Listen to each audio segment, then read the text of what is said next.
O documento Jovem Pan faz uma homenagem a uma cultura que ajudou a construir o Brasil que conhecemos hoje. A comunidade coreana celebra os 60 anos da chegada dos seus primeiros imigrantes no Porto de Santos, no litoral de São Paulo. Por trás da esperança de recomeçar a vida do outro lado do mundo, estava a decisão de deixar a terra natal, que ainda sofria com os efeitos da guerra que dividiu a península ao meio. Revisitar a história da imigração dos coreanos ao nosso país é olhar para um importante capítulo do século XX.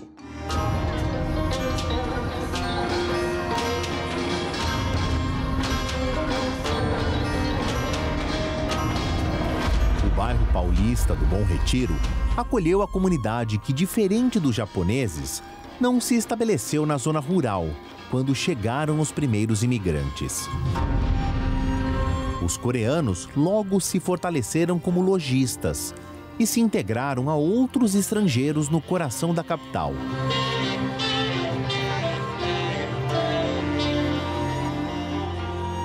Trazendo na bagagem roupas coloridas e tecidos estampados, construíram na maior cidade do país um sólido comércio têxtil. Aqui no Brasil, quem saiu da Coreia do Norte ou quem saiu da Coreia do Sul se reintegrou. A divisão criada pela guerra na década de 50 deu lugar a novos laços e ressignificou a amizade. Nas ruas que receberam as primeiras famílias, os descendentes celebraram os 60 anos da chegada da comitiva que deu início a uma aliança que só cresceu desde então. Stephanie Kim traduz bem esta ligação. Ela foi escolhida para ser uma espécie de embaixadora da festa. Falou em nome da mãe, que fez parte da iniciativa na década de 1960 de buscar um futuro diferente. Minha mãe, ela veio na primeira imigração coreana no Brasil. Sou muito grata por ter essas duas culturas pertinho de mim. A jovem tem razão ao mencionar a mistura. O ritmo forte dos tambores, que remontam a antigas tradições coreanas, se encontrou com o batuque que faz parte das nossas próprias raízes. Esse instrumento se chama Changu, que é do Samulnori, que é a música de percussão tradicional coreana, né? E esse Changu, ele representa o som da chuva. O Samulnori, esse termo, né, a palavra, significa 4 objetos, brincadeira dos 4 objetos. E aí cada um desses 4 objetos, que são os instrumentos, representa um elemento da natureza. Então esse é a chuva, tem nuvem, trovão. A festa também serviu para unir gerações. O velho e o novo se encontraram e provaram que a diversão não tem idade. A integração entre coreanos e brasileiros é resultado do encontro de povos com muito em comum.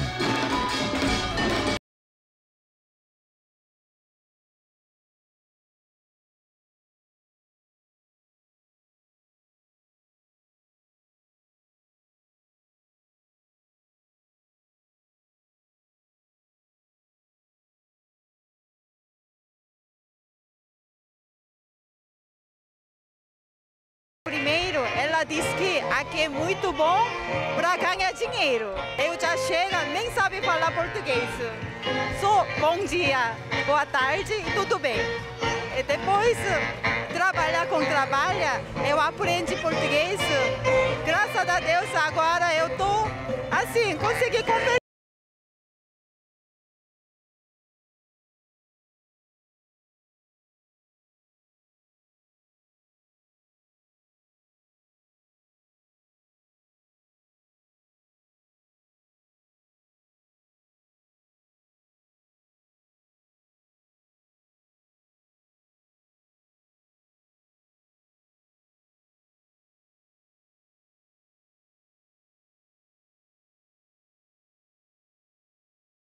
Diferente da deles. Na história, há coincidência de datas. Os 60 anos de imigração fazem lembrar os 70 anos do fim do conflito que dividiu o país, que até 1953 era um só território. Entender a presença dos coreanos no Brasil é olhar para uma disputa armada que jamais acabou. Os desdobramentos da guerra entre as Coreias continuam presentes na geopolítica. A herança bélica no norte alimenta guerras contemporâneas, tanto que o presidente da Rússia se encontrou com o ditador Kim Jong-un para tratar do comércio de armas. Afinal, Vladimir Putin precisa repor a munição que está usando na invasão à Ucrânia.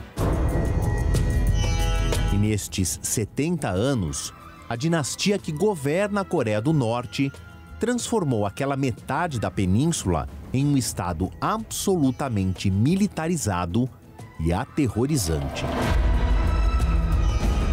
Há exatas 7 décadas, as duas Coreias assinaram um armistício. Trata-se de um acordo de não agressão. No fundo, significa que o choque entre os dois exércitos pode ser retomado a qualquer momento. A ditadura norte-coreana deixa isso bem claro.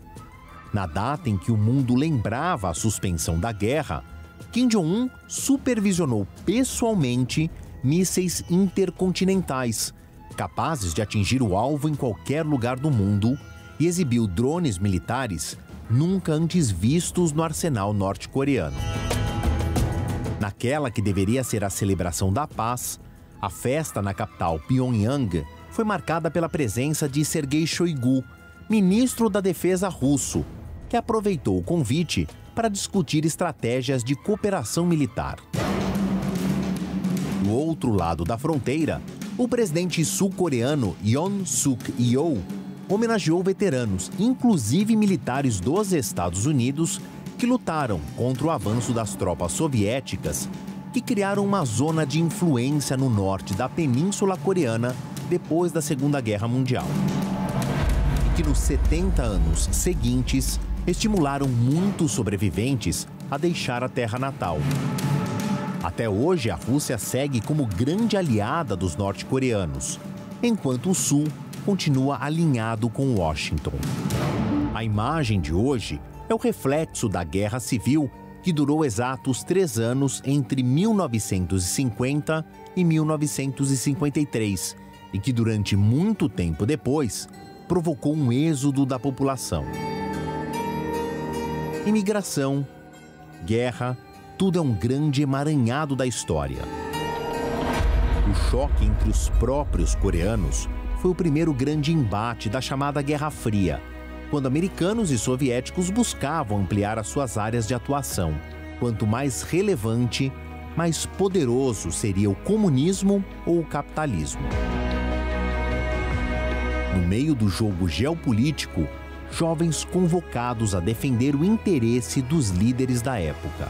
O saldo, um dos confrontos mais sangrentos da segunda metade do século XX. Mais que soldados, quem estava na frente de batalha eram jovens que tiveram sonhos arrancados. As palavras são de Jun Tak-kim, militar sul-coreano que enfrentou os compatriotas do norte em lutas sangrentas, como ele mesmo define. O ex-combatente só consegue hoje recontar o drama porque foi acolhido pelo Brasil. Guerra é algo abominável. Eu já aprendi vários soldados norte, mas quando você pega eles, que já mataram meus colegas e meus amigos, são garotos, não são soldados, garotos. Apesar da morte que está espalhando no chão dos meus amigos, eu sentia uma certa angústia e compaixão, porque, claro, eles são mesma etnia, mesma raça, quase família, mas é um garotinho que estava lutando, matando o outro. Essa razão de que realmente essa guerra foi muito marcante, porque eu lutei durante 3 anos só na fronteira da fronteira. Então eu não tive tempo de refletir muito, mas o que eu posso dizer que guerra é algo que não deve acontecer. Os traumas também foram deixados no outro lado da fronteira. Lim Kwang-taek era tenente do Exército da Libertação da Coreia do Norte. Ele chegou a ser prisioneiro de guerra. Mas nada o impactou mais do que recolher os corpos dos próprios companheiros. Vimos muitos colegas morrerem em campos de batalha. Eu choro até hoje quando lembro do rosto de cada um deles, lembro do nome deles. E a guerra, independente do lado que você esteja, deixa uma ferida enorme, né, no nosso coração, né? Só lembro das dores, né, até hoje. A Coreia estava sob domínio dos japoneses desde 1910. Com a derrota do Império na Segunda Guerra Mundial, os soviéticos viram a oportunidade de expansão, invadindo a parte norte da península. O exército americano, que havia estabelecido bases no Pacífico e derrotado o Japão, desembarcou no sul do território coreano para evitar o avanço de Moscou. Estados Unidos e União Soviética repetiram na Ásia a divisão imposta na Alemanha pós-guerra. Em 1948, as duas metades da península estabeleceram governos próprios e completamente diferentes um do outro, o que gerou anos de uma perigosa tensão política. Em junho de 1950, tropas do norte ultrapassaram a barreira com o sul. Os invasores tiveram apoio da União Soviética. Não demorou para a Casa Branca dar a resposta e anunciar apoio ao exército da outra metade da península. A ajuda foi fundamental. Não havia gente suficiente para conter a ameaça que vinha do país vizinho, como lembra Jun Tak-kim, hoje imigrante no Brasil, mas que esteve durante 3 anos no fronte. Eu sou um dos poucos casos que lutei do começo até o fim da guerra, ou não concluiu a guerra, mas até a suspensão da guerra, porque não tinha homem suficiente para lutar. A intervenção dos Estados Unidos foi só o começo. Outros 15 países se uniram ao esforço contra os soviéticos. Cidades norte-coreanas inteiras foram arrasadas pelos bombardeios. Ali, começou a destruição da parte mais próspera da península na ocasião. A guerra se tornou ainda mais intensa quando a China de Mao Tse-tung se uniu ao bloco socialista de soviéticos e norte-coreanos. Fui ferido 3 vezes, 3 lutas sangrentas. E por conta disso eu perdi minha audição. Explodiu a bomba atrás de mim, acabou com o meu tímpano, lado esquerdo. Lado direito sobrou um pouquinho. Muitos amigos meus morreram por conta dessa guerra sangrenta. Foi uma luta extremamente sangrenta. A última foi luta corporal. O que carrego com isso é que no meu corpo ainda tem muito fragmento das bombas que explodiram perto de mim e no minha coxa direita ainda tem um restinho de balas da metralhadora que ficou. E, claro, aqui no Brasil, mais tarde, fui operado para tirar, mas por muito tempo carreguei tanto a bala como fragmentos das bombas que explodiam junto comigo. Mais de 3 milhões de pessoas morreram nos 3 anos de conflito. 2 milhões deles eram civis. O número de desabrigados se calcula na casa das centenas de milhares. Muitos dos refugiados vieram para o Brasil, pela característica de neutralidade do país.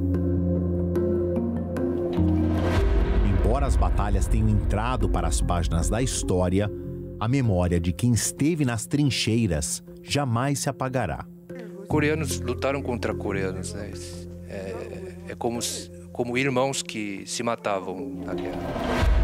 O tenente Lin também lembra que muitos militares eram da mesma família, mas foram obrigados a defender lados opostos. Numa guerra, simplesmente eu tenho que matar aquele soldado inimigo, senão eu morreria. Então a gente atirava para matar, para viver. Então era uma circunstância que não permite uma reflexão filosófica sobre uma coisa chamada guerra. Simplesmente, ou eu mato, eu morro.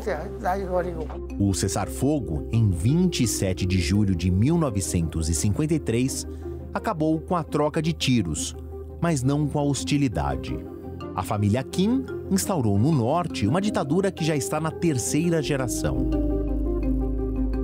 A Coreia do Sul ainda teve de lidar com governos militares até os anos 60, quando o país definitivamente estabeleceu a democracia plena.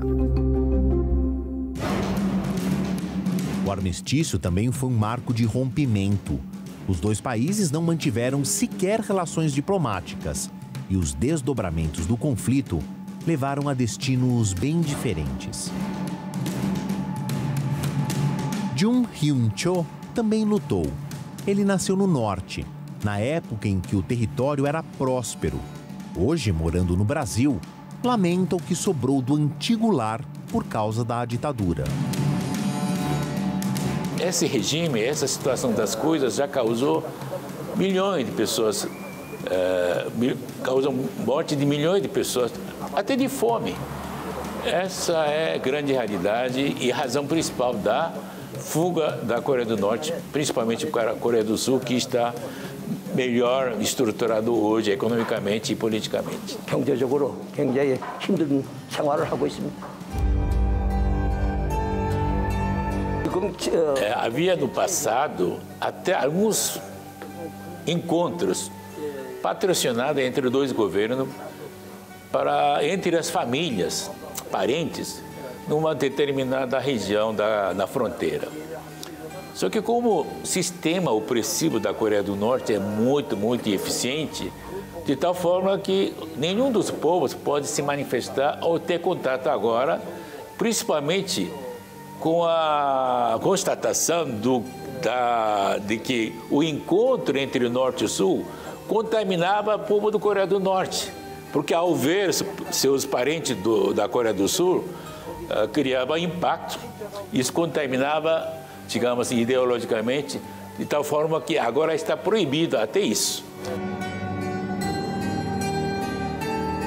Mas tem família lá, eu não consigo nem falar mais, não tem como ter contato. Essa é a realidade, é uma ditadura extremamente fechada. Enquanto a Coreia do Sul se tornou um dos tigres asiáticos e sinônimo de tecnologia, o Norte depende da ajuda humanitária para aplacar a fome de uma população confinada a uma economia que parece ter parado no tempo. Tirando a capital Pyongyang, as cidades parecem colônias agrícolas de subsistência. Investimento mesmo é no programa nuclear. Estima-se que o presidente Kim Jong-un dedique mais de 30% do PIB ao desenvolvimento de bombas atômicas e mísseis que cheguem até a América do Norte. Apesar do constante estado de tensão, Seul mantém o discurso que busca pela reintegração, como explica o cônsul-geral da Coreia do Sul em São Paulo, Im Sa-wang. Se a Coreia do Norte estiver disposta a abrir mão do armamento nuclear, a Coreia do Sul está determinada a apoiar o desenvolvimento norte-coreano. Por meio disso, nós poderíamos chegar à paz permanente da península e também alcançaríamos a reunificação definitiva. Porém, a vontade da Coreia do Norte em desistir do programa bélico nuclear é muito importante para nós. Nós temos paciência para continuar as discussões com o governo norte-coreano.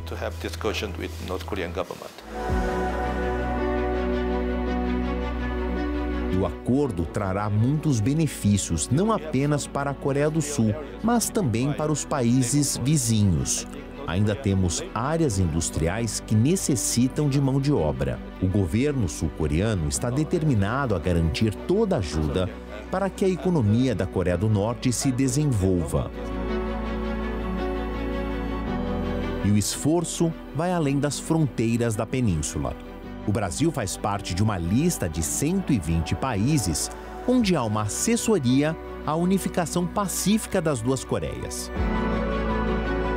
Quem comanda o grupo na sede em São Paulo é Io Jung-kim, ou Mestre Kim, como ele prefere ser chamado. O governo da Coreia tem essa PUAC, Conselho de Unificação Pacífica das Coreias, que é órgão constitucional, é presidido pela presidente da República da Coreia, para ver se a gente acha que nós seja um astro principal, que a gente possa ter opinião, para mobilizar, sensibilizar opiniões internacionais.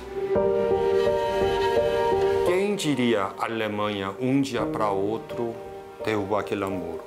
A gente vê muitos desinstabilidade, insegurança econômica ou humanitária na Coreia do Norte. Com essa pandemia, a gente nem sabemos qual situação que eles estão. Então, esperança não morre, mas a gente acredita. Todo passado de 5.000 anos da história da Coreia, separação, unificação, sempre houve. Geralmente, separação é influência de fator externo a outros países que invadiram a Coreia. E a gente conseguia superar isso. Eu acredito, em breve, a acessibilidade de transação comercial ou política vai melhorar e começa a pacificação. E depois, por que não unificação, forma que ambos os povos querem. Em 2018, uma cena reacendeu as esperanças. Os presidentes das duas Coreias se cumprimentaram na fronteira. Um gesto simples mostrou a possibilidade de, pelo menos, um diálogo. Cada um pisou no território vizinho. Mesmo com a imagem tendo entrado para a história, a possibilidade de uma reaproximação ficou ali mesmo.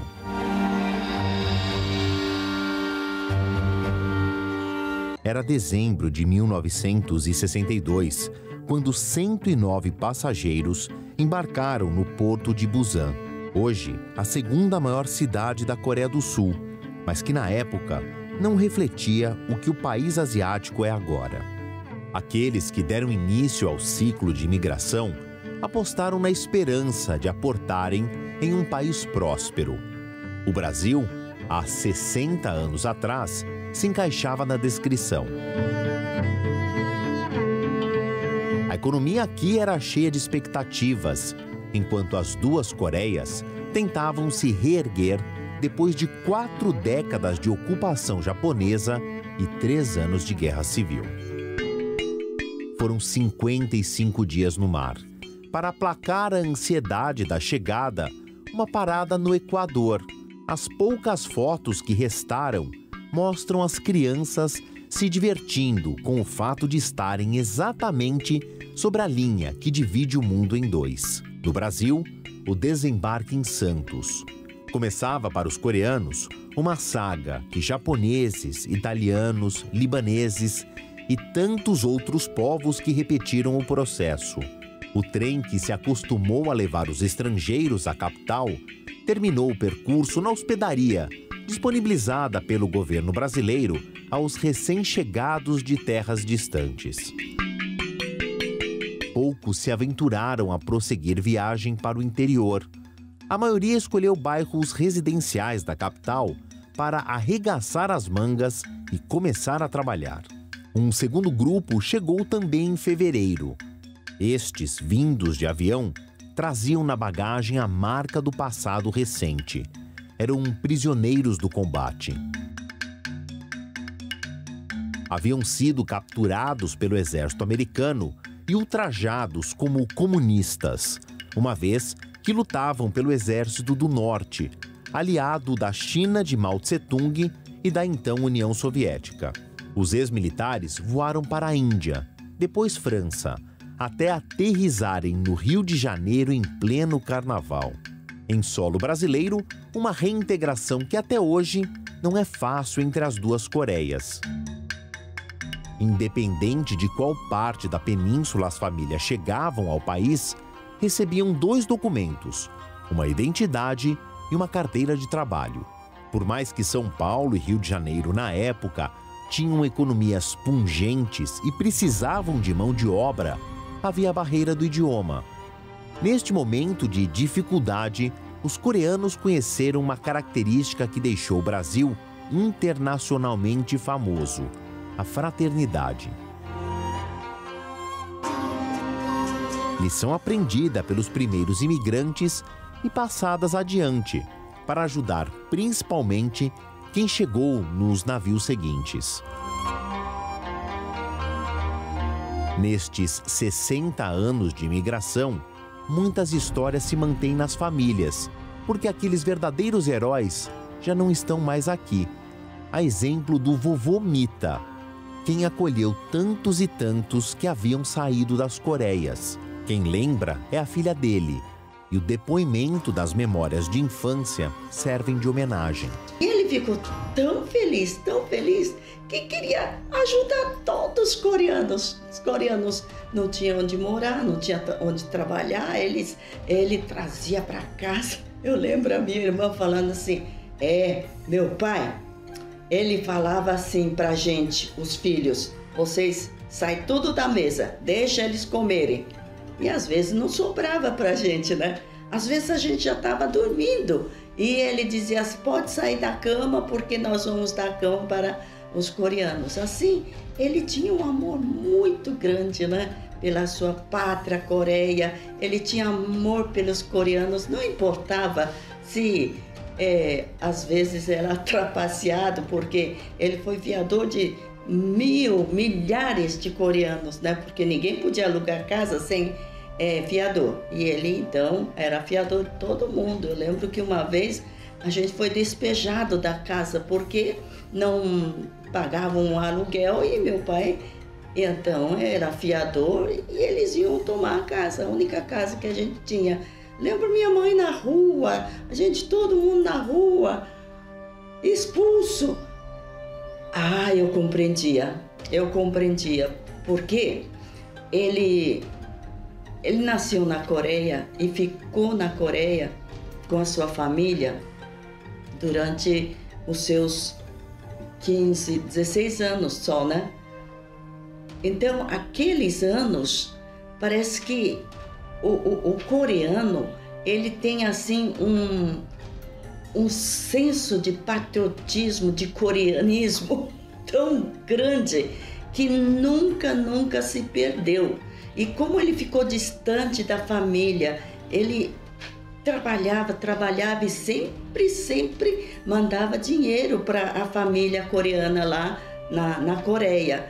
Ele tinha assim um apego, né, pela sua família, pela Coreia.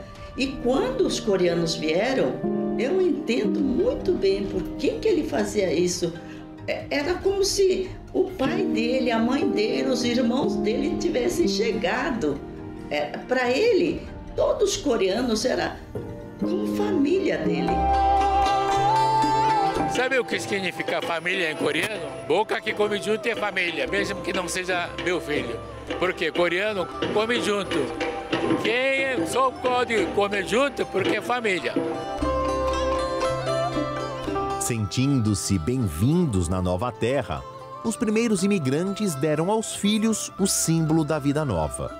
Os descendentes que aqui nasceram ganharam nomes comuns entre os brasileiros, como conta Heloísa Yang, a primeira brasileira coreana. Quando eles chegaram no Brasil, eles desceram no Porto de Santos, né? Veio no navio Tchalenka, que, se não me engano, é o primeiro navio, né, que chegou com os imigrantes coreanos, né? E minha mãe, ela estava entrando no 7º mês de gravidez de mim, né? E quando ela completou o ciclo na hora de fazer o parto, né? Eles foram para o hospital e ficaram sabendo que eles eram um dos primeiros imigrantes no Brasil no hospital, né? Veio a reportagem cobrir esse evento lá, né? E o médico que fez o parto, né, da minha mãe, ele que colocou o meu nome, por isso que eu não tenho nome coreano. Esse nome Heloísa é da irmã mais querida do médico que fez o parto. O comércio de roupas e a indústria têxtil, principalmente na capital paulista, devem muito à imigração coreana. Os que preferiram São Paulo se estabeleceram na Baixada do Glicério, na Aclimação, ambas na Zona Sul e especialmente no Bom Retiro. O bairro aumentou junto com o crescimento da colônia.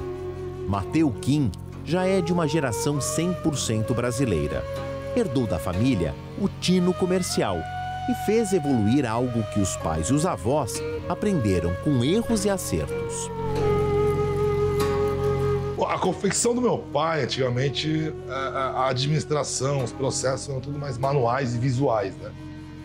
Hoje eu entendo que, com a minha própria confecção, eu tive a liberdade de estruturar processos com mais sistemas, não só sistemas existentes aí, mas sistemas como Kanban, usava outras plataformas para poder organizar melhor os processos visualmente, para acompanhar a nossa produção e as vendas para dar uma agilidade em toda a cadeia. A confecção, sei lá, antes da época do meu pai, quando os primeiros imigrantes, as primeiras gerações começaram a fazer confecção, eu ouvia muito, né, que antes você cortava qualquer coisa que vendia bem. Um saco de batata você vendia. Você podia fazer o que você quisesse que vendia. E eram os tempos dourados. E eu lembro, na época do meu pai, já começou a abrir a importação, né? Então já tinha um pouco da importação, então tinha que já fazer um trabalho um pouquinho mais bem elaborado no produto. E eu vejo que a geração um pouquinho depois do meu pai, o que eles fizeram muito bem, foi não seria só uma confecção onde estava tudo centralizado, as decisões do dono. Eu vi que ele conseguiu montar uma administração, né? Então montou uma empresa setorizando cada área, né? Cada departamento, para fluir o processo melhor. No século XXI, a estrutura de produção coreana no Brasil foi muito além do varejo. Aqueles que acreditaram no processo de imigração na década de 60 pavimentaram um caminho para uma sólida parceria comercial entre os dois países. São cerca de 120 empresas com o DNA sul-coreano, com investimentos que ultrapassam os 50 bilhões de reais por ano. Em comum entre estas companhias, uma cadeia tecnologicamente intensiva. O Brasil é o primeiro destino dos investimentos coreanos na América Latina e sede na região de grandes marcas. Mário Lafitte, vice-presidente para assuntos corporativos da Samsung na América Latina, explica que princípios que fazem parte da essência da Coreia do Sul foram implementados aqui pela marca. E ao longo dessas décadas, eu acho que nós conseguimos conquistar uma percepção sólida de ser uma empresa coreana, né? E com aspectos positivos em relação à cultura coreana e a ser uma empresa coreana. Questões como inovação, uma cultura de inovação, uma cultura muito ligada à tecnologia, de trabalho forte, trabalho duro, muita seriedade em relação ao trabalho, aos estudos, né? Então, a todos esses aspectos, eu acho que a Samsung contribuiu na percepção da imigração coreana no nosso país. A gente está muito feliz de estar nesse momento com a marca Samsung e desfrutar desse ambiente tão propício para desenvolver os nossos negócios de uma maneira transparente, de uma maneira séria e de uma maneira sempre olhando no longo prazo. Estamos há 30 anos e queremos ficar muito mais do que isso, mais 30, 60, 90.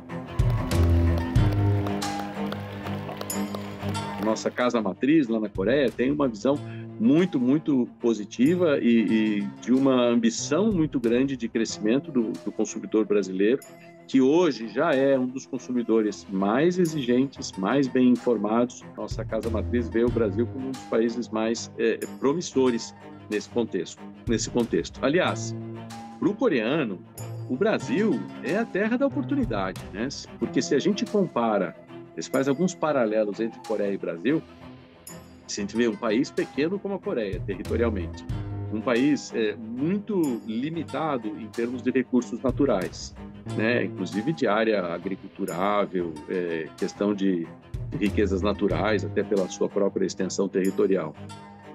Conseguiu se transformar numa potência global do ponto de vista de tecnologia e outras dimensões, gerando uma qualidade de vida extremamente positiva para a sua sociedade.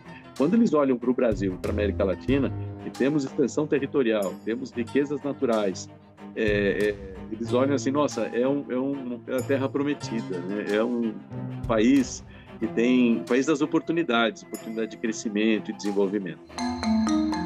Em 2022, a Coreia foi o quarto parceiro comercial brasileiro na Ásia. O Brasil é hoje o segundo maior parceiro sul-coreano na América Latina, com praticamente 58 bilhões de reais em transações, sendo mais de 30 bilhões em exportações e 27 bilhões em importações. No saldo da balança comercial, um superávit brasileiro que ultrapassa os 3 bilhões e meio de reais. Os principais produtos exportados são petróleo, minério de ferro, milho, farelo de soja, álcool e seus derivados. Entre os importados, semicondutores, peças de automóveis e medicamentos. Especialmente depois da pandemia, mais e mais empresas coreanas mostraram interesse em operar no Brasil. Entre elas, empresas de cosméticos, equipamentos médicos e também no setor aeroespacial, porque o Brasil tem uma tradição muito forte em ciência e tecnologia em termos aeroespaciais, entre outras áreas. Este fortalecimento será refletido no abastecimento das cadeias globais, que está em destaque e beneficia este momento de cooperação. Passados 60 anos de imigração, as famílias coreanas que chegaram aqui já estão na 3ª geração, algumas na 4ª. Hoje, a comunidade tem cerca de 50 mil integrantes. São dezenas de milhares de descendentes que nasceram aqui. E por mais que o Brasil tenha fama de acolhedor, houve o inevitável: os choques culturais e conflitos de identidade entre ancestralidade e a sociedade ao qual os filhos e netos dos primeiros imigrantes cresceram. Como fica aquela teoria de que somos frutos do meio em que vivemos? Alex Io passou por isso na juventude e hoje já sabe como lidar caso a dúvida surja entre os próprios filhos. Em determinadas etapas da minha vida, eu preciso ficar escolhendo entre ser brasileiro ou coreano. Não dá para você simplesmente ser os dois juntos e se apresentar sempre igual, porque nem a gente está preparado, nem os outros estão preparados. Então, na minha fase de estudante, você passa a maior parte do tempo na escola, num lugar onde não tem outros coreanos ou tantos outros coreanos. Então, é mais cômodo você se moldar e ser um brasileiro. Então, até o meu colegial, até meu 2º grau e até meus primeiros anos de faculdade, convivi muito com brasileiros e eu rejeitava bastante as raízes coreanas. E aí depois, quando você já não está mais tão integrado assim numa vida acadêmica, você começa a ter uma vida mais frequente, por exemplo, na igreja, né? Nossa comunidade coreana é muito centrada nas comunidades formadas ao redor da igreja. Quando você é mais novo, você vai para a igreja uma vez por semana. Você vai ficando mais velho, aí você vai começar a fazer trabalho voluntário, você começa a participar mais da igreja, você vai 2, 3 vezes, você fica o final de semana inteiro, e aí você acaba se moldando coreano. E aí, trabalhei numa época, como grande maioria dos coreanos, com confecção, onde o meio é coreano. Os fornecedores são coreanos, os representantes são coreanos. Então você fica moldado nisso. Quando eu decidi fechar a loja para um outro ramo, onde era totalmente fora dos coreanos, quando eu abri um bar, aí eu aprendi a me moldar de novo a ser um brasileiro. E agora que eu sou pai, é aquele grande conflito, assim, de como guiar o meu filho. Porque eu queria poder fazer com que ele evitasse de ter as mesmas dúvidas que eu tive, eu poder ajudar, mas ele vai ter que encontrar o caminho sozinho. E aí eu preciso também estar preparado para nessas indas e vindas dele, poder acompanhar. Então, acho que esses conflitos eu vou continuar vivendo, acho que até a morte, né? Daniel Park, que ajuda na administração do Conselho de Unificação das Coreias, tem praticamente a mesma idade do Alex. Nascido no Brasil, ele conta como foi a experiência dele em transitar pelas duas culturas, uma dentro e outra fora de casa. Quando perguntava, o que você é? Eu sou brasileiro, mas o pessoal falava, não é brasileiro, né?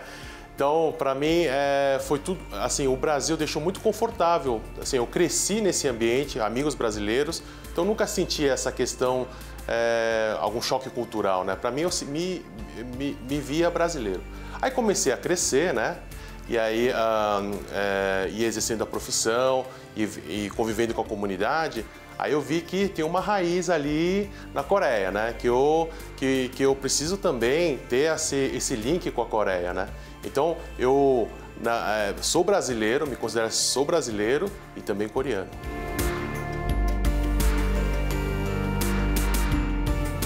Eu lembro quando eu era pequeno e eu queria escutar uma música coreana e vendia CDs, né?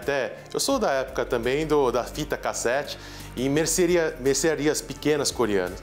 E hoje em dia eu escuto música coreana na rádio. Então é uma coisa assim que parece tão próxima, chegou nessa situação. Então eu vejo que mesmo tão distante, parece que a Coreia está aqui também já. Porque na rádio, né, ou você está num shopping, tá tocando música coreana, né, o BTS, né? Então é uma nova experiência ver e as pessoas agora antigamente perguntavam, né? Você é japonês, né? Hoje não, hoje eu já falo, você é japonês ou coreano, né? Então já tem uma diferenciação. Então eu vejo que está bastante inserido aqui e os brasileiros também estão abraçando os coreanos também.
Muito grande, uma semelhança muito grande entre o público coreano e brasileiro, que ambos públicos são muito exigentes.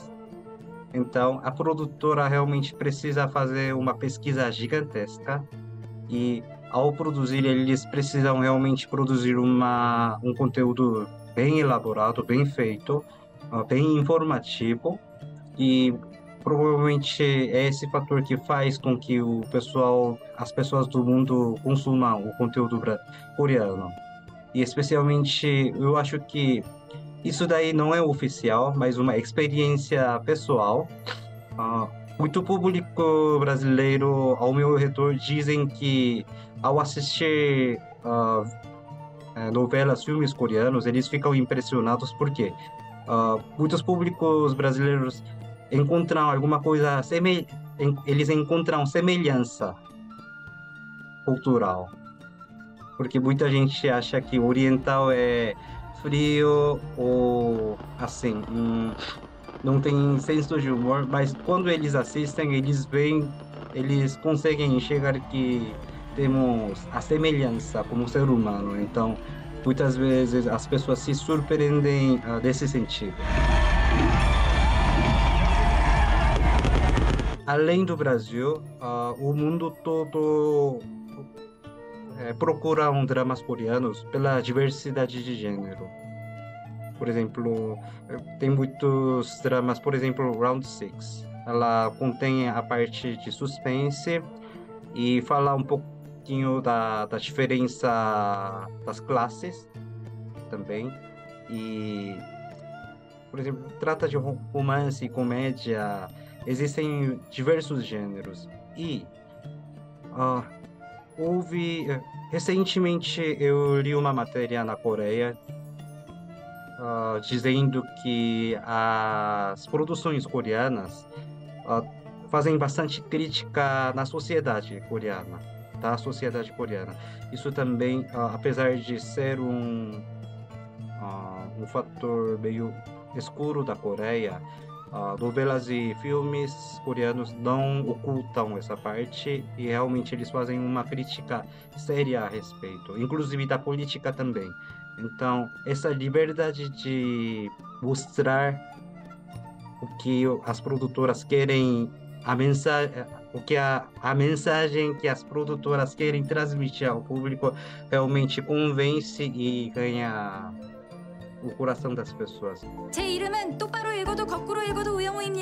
Ainda mantém essa preferência dos brasileiros de consumir audiovisual do Ocidente.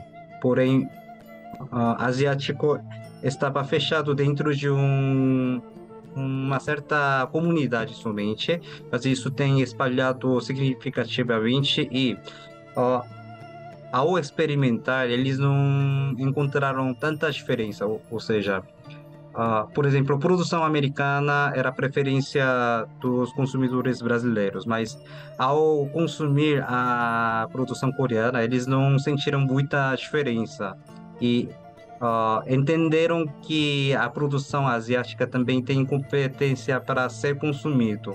Então, acho que realmente as plataformas ajudaram a entender de que a produção coreana também são divertidos, são legais.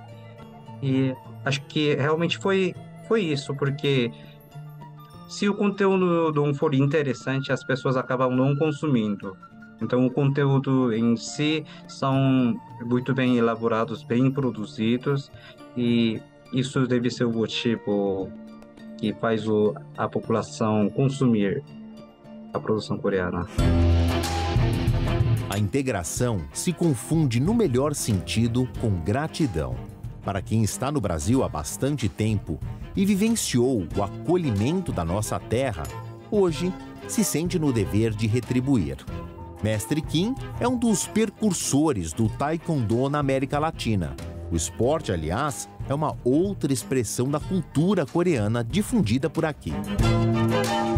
O povo coreano agradece pela ajuda que tivemos quando tinha guerra civil. Se não tiver Nações Unidas ajudado a Coreia, hoje a Coreia do Norte, a Coreia do Sul ficaria pobre igual a Coreia do Norte. Só que democracia, capitalização que instaurou na Coreia do Sul, hoje faz o que é. Então quer retribuir. Coreia era país ajudado, hoje quer ajudar dentro do possível. E cultura coreana, dança, novela, comida, cosmético.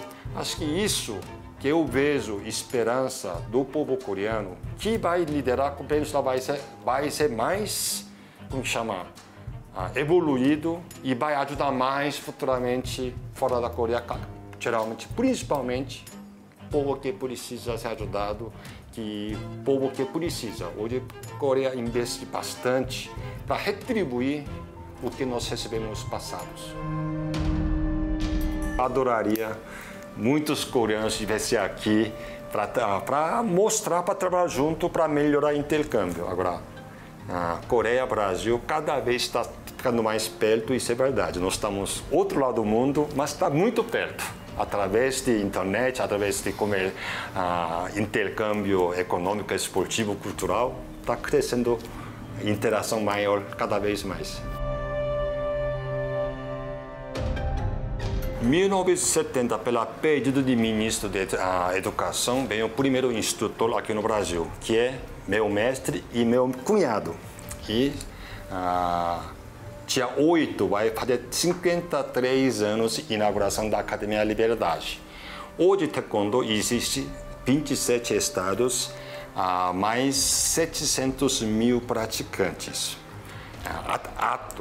E o Brasil está nos todos os eventos internacionais, o Brasil consegue medalha. Seja Olimpíadas, Pan-Americanos, ou Universidade, militares, todos os eventos. O povo brasileiro tem habilidade corporal muito bom.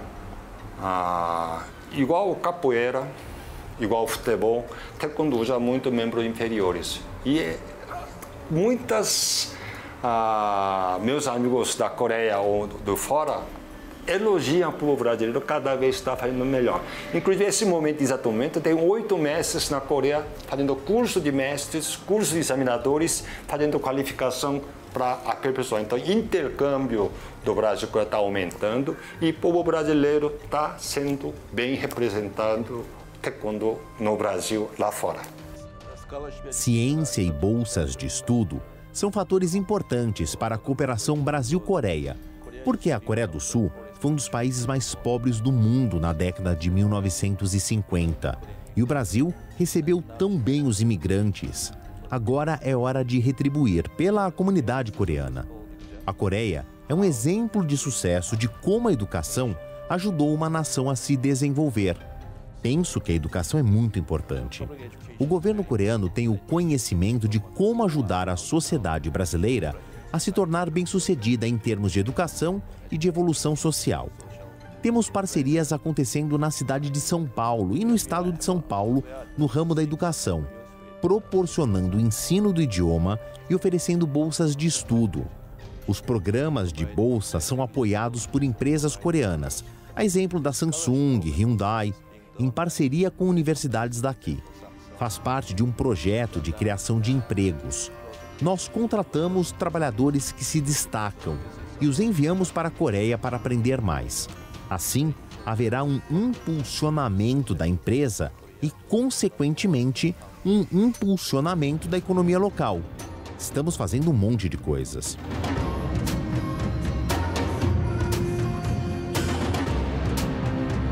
Eu realmente agradeço o Brasil por ter recebido a imigração coreana em 1963. Naquela época, a Coreia era um dos países mais pobres do mundo. Eu realmente agradeço. Agora a Coreia é um dos melhores países do mundo. Nós aprendemos como desenvolver uma nação e uma sociedade. Eu gostaria de contribuir. Quero dizer, o governo coreano está comprometido em contribuir com a sociedade brasileira. Nosso projeto é com este grande país, com muito potencial. Claro que há problemas, mas eu acho que o governo coreano sabe como lidar com estas questões e como proporcionar benefícios a este grande país.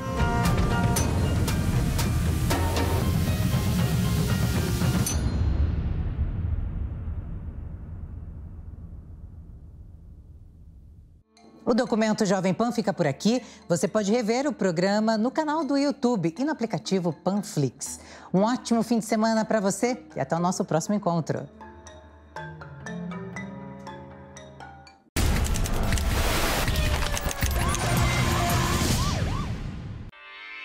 Realização Jovem Pan News.